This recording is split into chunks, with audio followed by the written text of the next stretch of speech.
Kisah Unuk Putri Adam yang disebut-sebut sebagai pionir seks bebas dan hamil di luar nikah, Unuk dikisahkan punya anak haram yang amat kontroversial. Jumlah putra dan putri pasangan Nabi Adam dan Siti Hawa lumayan banyak, konon Siti Hawa hamil sebanyak 120 kali dan setiap kehamilan melahirkan anak kembar dua laki dan perempuan. Jumlah anak Nabi Adam adalah 240 orang, diriwayatkan bahwa ada satu-satunya turunan Nabi Adam yang lahir tunggal, dia adalah Unuk. Dia memiliki ciri yang unik yakni dengan dua kepala, sebagaimana kepalanya terdapat pada masing-masing bahu, yakni kiri dan kanan, kemudian ciri berikutnya memiliki 20 jari tangan, yakni telapak tangan masing-masing 10 jari, memiliki kuku yang panjang dan bengkok. Hawa dengan jiwa keibuannya tetap merawat Unuk hingga si anak dewasa. Terjadilah peristiwa pembunuhan pertama di bumi, yakni Kabil membunuh Habil. Atas peristiwa tersebut Kabil meninggalkan gunung dan menempati lembah.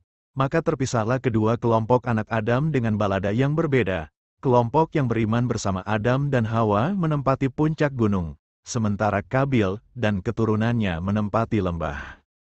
Hawa memperlakukan anaknya sama merawatnya agar menjadi manusia beriman dan bertakwa kepada Allah, sementara yang senang melanggar perintah Allah menempati lembah. Saat berangkat dewasa Unuk bergabung dengan Kabil, ini terjadi setelah Nabi Adam wafat. Bahwa sebelum meninggal dunia, Adam merasakan hidup bersama anak cucu, hingga berjumlah 40.000 orang. Ketika Nabi Adam wafat seluruh keturunan Adam menangis selama 7 hari 7 malam karena duka. Melihat hal tersebut maka setan menggoda mereka. Setan merayu anak-anak Adam yang ada di lembah sebab perangai anak Adam di lembah tersebut mudah tergoda oleh setan. Iblis menawarkan untuk menghibur mereka dengan musik, maka dari sinilah bermula musik berupa seruling. Dan suara suling tersebut terdengar sangat jauh hingga ke puncak. Mereka yang sedang berduka tiba-tiba menjadi heran dengan suara yang aneh tersebut. Mendayu-dayu dan sesekali dengan suara yang menyayat jiwa mereka. Mereka yang ada di gunung terperanjat namun mereka tetap bisa mengontrol diri. Kecuali Unuk binti Adam, dengan hati bergejolak ia meninggalkan puncak dan menuju lembah bergabung bersama Kabil dan saudaranya yang lain. Di lembah Unuk berjumpa dengan banyak lelaki dan Unuk pun kecanduan seks bebas. Banyak lelaki menggaulinya setiap bertemu laki-laki dia melakukan hubungan intim, tanpa disadari dia pun hamil tanpa tahu siapa ayah dari anak yang ia kandung. Sejatinya Unuk tidaklah cantik bahkan bisa dibilang buruk rupa, sehingga mustahil ada lelaki suka padanya. Namun Unuk punya ilmu sihir yang membuat lelaki terpedaya.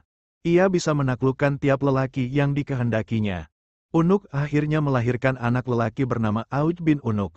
Nasabnya ibu karena tidak mereka ketahui siapa ayahnya.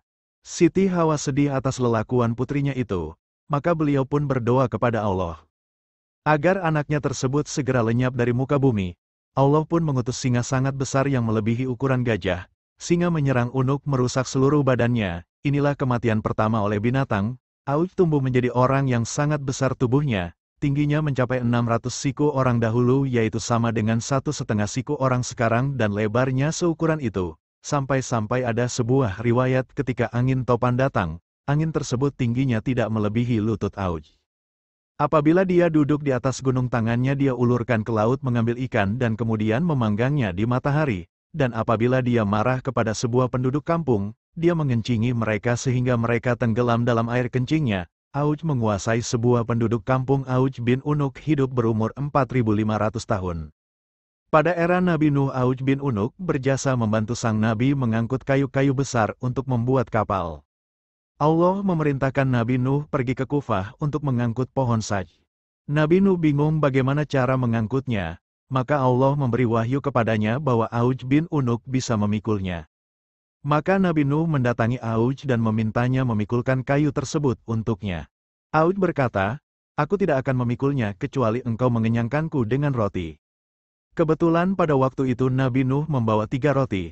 Dia memberikan selembar roti dan Nabi Nuh memotong selembar roti itu kemudian memberikan kepadanya dan berkata, "Bacalah Bismillahirrohmanirrohim." Setelah memakan roti itu Auj membawa semua kayu tersebut dari Kufah menuju Hirah dalam sekali pemberangkatan. Saat banjir melanda seluruh dunia, tinggi air tidak mencapai lutut Auj bin Unuk. Auj pun hidup hingga masa Nabi Musa.